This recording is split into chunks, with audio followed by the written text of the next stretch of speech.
बहुत दिनों के बाद अलमारी से एक पुरानी किताब निकाली।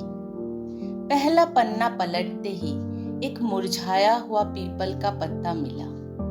हाथ में थामते ही लगा जैसे किसी पुराने रिश्ते की यादें लौट आई हो, जो पिछले कई वर्षों से उसी पन्नों के बीच मेरी पुरानी यादों को समेटे चुपचाप पड़ा हुआ था। हाथ में किताब खुली रह गई और मैं मेरे बचपन के गलियों में मेरी सहेलियों को ढूंढने निकल पड़ी। किसी का दरवाजा खटखटाया तो किसी को जोर से आवाज लगाई। देखते ही देखते सभी सहेलियां निकल आई।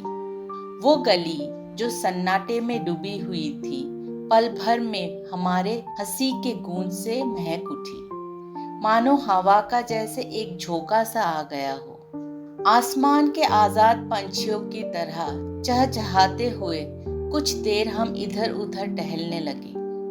फिर एक पीपल के पेड़ के नीचे बैठे बातें करने लगे। शाम होने ही आया था, पर परवाह किसको था?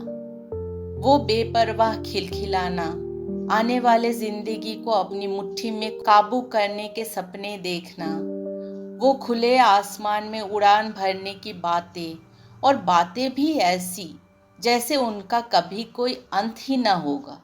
घर लौटने के वक्त बातों बातों में पेड़ के नीचे पड़ी हुई एक आधा सूखा पत्ता उठा लिया मैंने।